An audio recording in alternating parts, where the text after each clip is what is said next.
हमने वेवलेंथ सूत्र, इससे अगला पढ़ा था हमने दर्पण सूत्र। दर्पण सूत्र में देखा था बेटा 1/v + 1/u बराबर 1/f।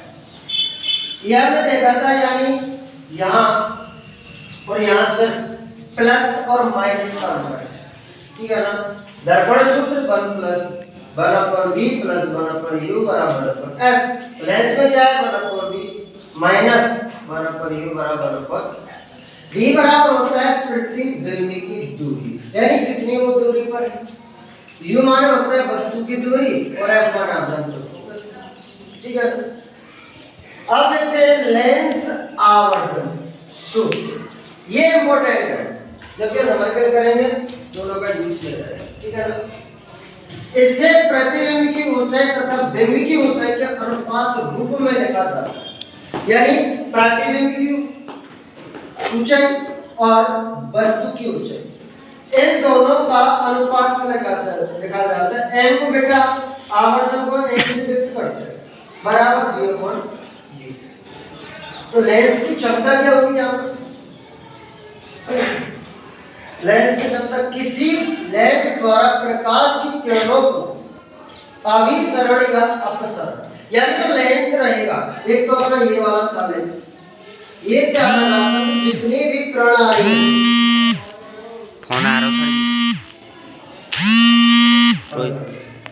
लेंस आवर्धन, यानी बेटा दोबारा से समझो कि इससे प्रतिबिंब की ऊंचाई तथा बिंब की ऊंचाई के अनुपात रूप में व्यक्त किया जाता है। यानी ये अपना लेंस है, यहाँ अब प्रतिबिंब की दूरी वो कह रहा है वस्तु की दूरी, मान के चलो ये वस्तु, ये प्रतिबिंब है, वस्तु हो गई 10 मीटर और प्रतिबिंब की ऊंचाई हो गई 50, ठीक है ना। तो कह सकते हैं कि m बराबर दूरी प्रतिबिंब की 10/50, ठीक है ना। तो इसका इस्तेमाल 0 से 0 ये कट जाएगा, कितना आएगा 0.कुछ आएगा, ठीक है ना। तो इस प्रकार से उसका आवर्धन भी निकाल सकते हैं। लेंस की क्षमता, इसी लेंस द्वारा प्रकाश की किरणों को अभिसरण या अपसरण, अभिसरण का मतलब होता है कि यहाँ अपना कोई लेंस है, ये क्या कर रहा है कि किरणों को इकट्ठा करके एक जगह पर फोकसित कर रहा है, एक जगह पर क्या कर रहा है फोकसित कर रहा है। तो ये कहलाता है क्या अभिसरण लेंस। अगर यहीं आप उत्तल लेंस की बात करें तो ये क्या कर रहा था, किरणों को यहाँ से ले रहा था और इस पर आयोजन यानी किरणों को फैला रहा था, अपसरण कर रहा था। करने की क्षमता को उसकी क्षमता रूप में व्यक्त किया जाता है। जैसे टॉर्च है अपने पास, तो टॉर्च को जैसे ऑन करते हैं तो उसकी जो किरण है पहले छोटी छोटी तो आगे जाकर बड़ी हो जाती है, ठीक है ना। और कुछ किरण ऐसे आते हैं जो जैसे आपने बटन दबाया बड़े बड़े प्रकाश को क्या करते हैं कि एकत्रित कर देते हैं, ठीक है ना। इसे अक्षर p द्वारा निरूपित किया जाता है, p बराबर f, ठीक है ना। इन फोकस लेंस की क्षमता का ऐसा ही मात्रा डायोप्टर होता है, क्या होता है डायोप्टर, यानी d होता है। इसे अक्षर d द्वारा दर्शाया जाता है। तो 1 डायोप्टर उस लेंस की क्षमता है जिसकी फोकस दूरी 1 मीटर हो, तो 1 डायोप्टर बराबर 1 मीटर और -1, ठीक है ना। तो उस लेंस की क्षमता धनात्मक तथा उसमें उत्तल लेंस की क्षमता किसी की ऋणात्मक होगी। यानी अगर प्रतिबिंब इमेज इस तरह बढ़ रही है, इस तरह बढ़ रही है, तो वो कैसा होगा नेगेटिव होगा। अगर इमेज इस तरह बढ़ रही है तो कैसा होगा पॉजिटिव होगा, ठीक है ना। यानी जो प्रकाश का बेटा एक तो होता है परावर्तन, एक होता है अपवर्तन। जब प्रकाश एक माध्यम से दूसरे माध्यम में तिरछा होकर जाता है तो दूसरे माध्यम में इसके संचरण की दिशा परिवर्तित हो जाती है, इसे ही प्रकाश का परावर्तन है। देखो कैसे, अपने पास यहाँ कोई एक लेंस, हमने कोई पात्र ले ली जिसमें पानी भरा हुआ है, इसमें क्या भरा हुआ है पानी भरा हुआ। अब क्या हुआ कि प्रकाश की किरण यहां से सीधी आ गई, यहां से सीधी प्रकाश की किरण यहां से सीधी आ रही, इसको बेटा सीधा जाना चाहिए, लेकिन ये सीधा ना जाकर तिरछा हो, सीधा ना जाकर कैसा हो जाता है, तिरछा हो जाता है, इसे कहते हैं M1। और यहाँ एक कोण बना देते हैं जिसे कहते हैं R, ठीक है ना। अब यहाँ से क्या होगा, अब इसे सीधा जाना चाहिए और यहाँ से जैसी कोई माध्यम में जाएगी, ये तो हो गया वायु का माध्यम और ये हो गया जल का माध्यम, ठीक है ना। इसे कहते हैं M1 और इसे कहते हैं M।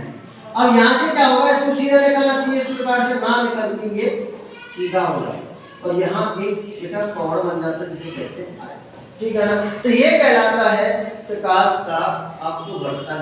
और यही परावर्तन क्या था कि किरण गई वापस टकरा के निकल, ये कहलाता है क्या, परावर्तन। जैसे पानी से भरे किसी टैंक अथवा तल या पोखर की तली हमें फटी हुई प्रतीत होती है।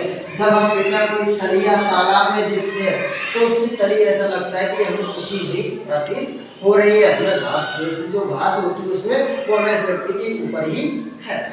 अगला, जब कोई मोटा कांच का स्लैब किसी मुद्रित सामग्री पर रखा जाता है तो अक्षर उठे हुए प्रतीत होते हैं। अगर बेटा किसी कांच को, स्लैब को किसी रुपया पैसे के ऊपर रख देंगे तो हमें उठा हुआ, और जो रुपये का ऊपर अक्षर होते हैं वो हमें उठे हुए प्रतीत होते हैं, ठीक है ना। जब पानी में आंशिक रूप से डूबी हुई पेंसिल के मोड़े होने की घटना होती है, जब हमने किसी गिलास में पेंसिल डाल दी तो हमें जाए तो सीधी, लेकिन हमें वो तिरछी ही दिखाई देगी। पानी से भरे किसी कांच के बर्तन में रखे नींबू अपने वास्तविक साइज से बड़े प्रतीत होते हैं। जब हम जूस की दुकान पर जाते हैं, जूस पीने जाते हैं मेरे लाल, तो वहां पर नींबू गिलास में होते हैं, वो हमें और मोटे हुए दिखाई देते हैं, ठीक है ना।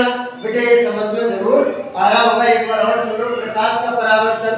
परावर्तन का अर्थ होता है कि जब कोई प्रकाश की किरण किसी माध्यम में प्रवेश करती है तो अपनी दिशा को क्या कर लेती है, परिवर्तित कर लेती है। पहला माध्यम था अपना वायु, वायु से जैसे पानी के अंदर दूसरा माध्यम में प्रवेश करी तो ये तो हो गया M1 और ये हो गया M2, ठीक है ना। तो यहाँ से जैसी माध्यम प्रवेश करेगी तो ये कोण बन जाएगा जिसे कहते हैं कोण R, और जैसे यहाँ से माध्यम से निकलेगी तो ये सीधी हो जाएगी, इसे कहते हैं कोण I। इसे कहते हैं प्रकाश का परावर्तन। तो हमने आगे देखा था कि आयताकार कांच के स्लैब में प्रकाश का अपवर्तन। तो बेटा हम देखते हैं कि कोई यहाँ एक कांच का गिलास रखा हुआ है स्लैब, तो अपन क्या करते हैं कि जब कोई प्रकाश, ये अपना वायु माध्यम हो गया M, ठीक है ना। ये कांच जिसमें जल भरा हुआ है, कांच का माध्यम, इसे कहते हैं M2। फिर वापस से ये जो बाहर वाला है इसे कहेंगे वायु का माध्यम, ये भी कांच का माध्यम है, ये भी ठीक है। जब प्रकाश की किरण यहां से सीधी जाती है, यानी वायु M1 माध्यम से प्रकाश की किरण सीधी जा रही है, तो जैसे ही M2 माध्यम यानी जो कांच माध्यम पड़ता है तो ये सीधी ना जाकर ये हल्की सी तिरछी हो जाती है, तिरछी हो जाती है, क्योंकि यहाँ पर प्रकाश की जो किरण आ रही थी उसमें माध्यम में प्रकाश के जो कण थे, वायु के कण थे, उनमें प्रकाश की किरणों में कोई रुकावट नहीं। जैसे ही प्रकाश की किरण एक किसी कांच से टकराई तो इससे टकराकर इसका माध्यम परिवर्तित हो गया, और माध्यम परिवर्तित हो गया, प्रकाश की किरण को सीधा जाना चाहिए था, लेकिन सीधा ना जाकर ये अपने माध्यम से हल्की विचलित हो जाती, इसे कहते हैं माध्यम M2। फिर उसके बाद इस किरण को ग्लास जो कांच वाला है इस माध्यम से निकलकर सीधा जाना चाहिए, लेकिन सीधा ना जाकर जब ये वायु यानी विरल माध्यम में प्रवेश करेगी तो ये अपनी दिशा को परिवर्तित कर लेगी। इसे कहते हैं कोण R1 और इसे कहते हैं कोण R2, ठीक है ना, जैसे यहाँ समझते हैं। तो यहाँ आपने कोई एक कांच का स्लैब लिया है और यहाँ पर प्रकाश की किरण है। अब प्रकाश की किरण बेटा यहाँ से इस प्रकार जा रही है, इसे ई पॉइंट मान लेते, इसे एफ मान लेते, यहाँ से सीधी जा रही है, तो जो सीधा गुजरना चाहिए यूं इस प्रकार से, ये सीधा ना गुजर कर अपना माध्यम परिवर्तित कर लेती है। अब माध्यम परिवर्तित कर लेती इस प्रकार से, ठीक है। तो यहाँ पर आपका जो कोण है वो बन जाता है कोण आई और कोण आर बन। इस जो बिंदु पर टकराए इसे मान लेते हैं ओ और इसे मान लेते हैं एन और इसे मान लेते हैं एन बन, ठीक है ना।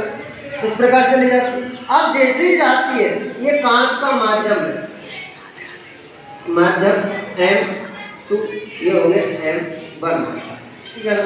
जब M2 माध्यम से प्रकाश की किरण वो निकलना है तो क्या निकलेगी, सीधे निकलना चाहिए, लेकिन सीधे ना निकल कर ये प्रकाश की किरण अपने मार्ग से विचलित हो जाती है, अपना मार्ग से विचलित हो जाती है। इसे कहते हैं विरल माध्यम, इसे कहते हैं वायु का विरल माध्यम, इसे कहते हैं कांच का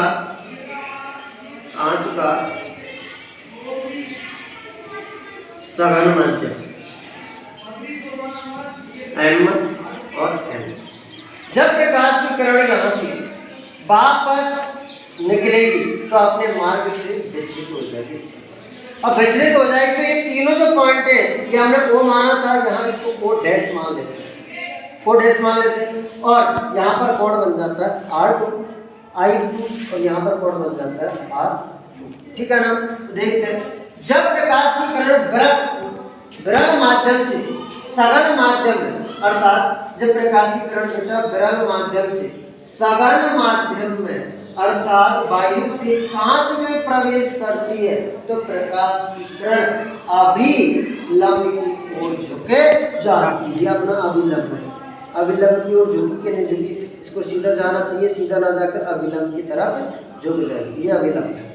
लिख देता हूँ अभिलंब,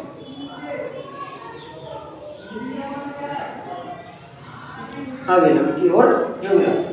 जब प्रकाश की किरण सघन माध्यम से विरल माध्यम में, यानी पहले तो यहाँ से यहाँ तो अभिलंब की ओर झुकी। अब अगला पॉइंट क्या कह रहा है कि इस माध्यम से यानी सघन माध्यम से विरल माध्यम यानी वायु वाला माध्यम में प्रवेश किया तो प्रकाश की किरण अभिलंब से दूर मुड़ जाती है, यानी इसको जाना चाहिए इधर, लेकिन कहाँ जाती है, काफी दूर हो जाती है, ठीक है ना।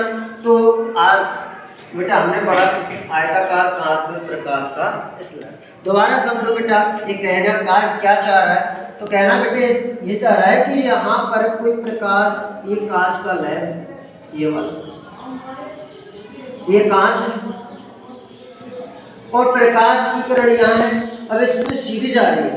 अब जैसी यहाँ पर बेटा एक वायु का माध्यम है जिसे कहते हैं M1, ये कांच का माध्यम है जिसे कहते हैं M2। तो बेटे सर यहाँ से यानी विरल माध्यम से, ये विरल माध्यम है, वायु है वो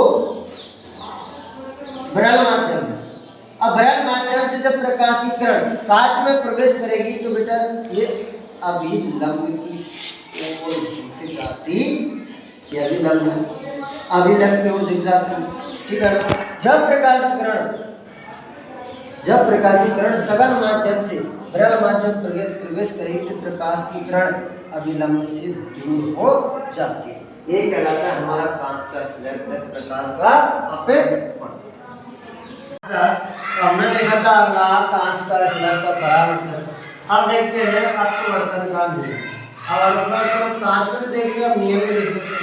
तो अपने पास हमने शुरू में पढ़ा था कि जब प्रकाश की किरण किसी वस्तु से टकराती है और कोने उसी की अवस्था में लौट जाती है, तो हमने क्या किया था कि इन दोनों के मध्य एक लंब खींचा था जिसे कहते हैं अभिलंब। इसे माना था कोण आई कोण आर, क्योंकि ये अभिलंब है, ये लंब हो गया। अब ये हो गई आपकी किरण और ये हो गई परावर्तन, यानी ये कण जब इससे टकराई किसी वस्तु से टकराकर पुनः किसी दूसरी अवस्था में लौट गई। तो इसी प्रकार हमने देखा कांच के स्लैब में, तो हमने देखा था कि बेटा जब कोई कण सरल माध्यम से विरल माध्यम में प्रवेश करेगी तो अभिलंब की ओर झुक जाएगी। तो यहाँ पर हमने अभिलंब खींचा और देखा कि यहाँ पर जो कोण है वो आई और कोण आ रहा है, ठीक है ना, इसे कहते हैं अभिलंब। अपवर्तितकरण तथा दोनों माध्यमों को पृथक करने वाले पृष्ठ के आयतन बिंदु पर अभिलंब सभी एक ही तल में होते हैं। देखो आपतितकरण, परावर्तितकरण, अभिलंब तीनों कहाँ है? एक ही तल में। प्रकाश के किसी निश्चित रंग तथा निश्चित माध्यमों की युग्म के लिए आयतन कोण की जब साइन आई, इसे कहते हैं साइन आई बटे अपवर्तन कोण, यानी अपवर्तन कोण की जब साइन आई अनुपात स्थिर होता है। इस नियम को स्नेल यानी बेटा इसको स्नेल के नियम से भी जाना जाता है। स्थिर अनुपात नियम भी कहते हैं। स्थिरांक होता है साइन आई अपॉन साइन, ठीक है ना। तो कहने का मतलब ये जब प्रकाश की किरण एक माध्यम यहाँ से आई, यहाँ टकराई और वापस पुनः लौट गई तो आई और आर अभिलंब तीनों एक ही तरफ होंगे, ठीक है ना। तो साइन आई बटे साइन आर, यानी जितने साइन हो जितने का आई होगा उतने का क्या होगा? आर होगा, ठीक है ना। ये कहता है अभिलंब रेखा। अब पढ़ने वाले हैं अपवर्तन नाम, ठीक है ना। हमने परावर्तन का नियम पढ़ लिया, अब पढ़ते हैं। तो अब हम कहते हैं कि माध्यम M1 यानी बेटा ये प्रकाश वही ये कांच का लाइट इसको M2 माना था, यहाँ बाह्य माध्यम था, इसको M1 यहाँ से लेकर चार तथा माध्यम प्रकाश की चार का अनुपात द्वारा व्यक्त करते हैं। इसके द्वारा व्यक्त करते हैं अनुपात के द्वारा। तो हम ये देख सकते हैं कि अपवर्तनांक को n से दर्शाया जाता है। तो M21 बराबर माध्यम 1 में प्रकाशित चाल बटे माध्यम 2 में। 21 का मतलब होता है कि माध्यम 2 में प्रकाशित हुआ। जैसे नंबर लिख दे कि वायु का जो अपवर्तनांक जो M1 है वो इतना है 10⁻⁸ मीटर पर सेकंड, और यहाँ लाइट की हमने चाल ले ली M2 बराबर 1.5×10⁸ मीटर पर सेकंड। आप नियम लगाते हैं n बराबर 21, तो यानी 2 है, तो इस 2 को हम बेटा कहाँ लगेंगे? नीचे लिखेंगे, सबसे पहले लिखेंगे। तो अपन ने लिख दिया कि 1.5×10⁸, ठीक है ना। तो इसी प्रकार हम 1 में भी लिखना है तो 3×10⁸, ठीक है ना। अब इसको सॉल्व कर लेते हैं। तो पॉइंट को हटाते समय 0 करोगे, ठीक है ना। तो 15 एकम 15, 15 दूना 30, 10 से 10 कट गया, 8 से 8 कट गया और बच गया कितना? 2 बच गया, यानी हम बेटा किसी भी न्यूमेरिकल को इस अपवर्तनांक के द्वारा कर सकते, ठीक है ना। हम वीडियो को शेयर और सब्सक्राइब बेटा जरूर कीजिए। अगला पार्ट देखने के लिए नमस्कार।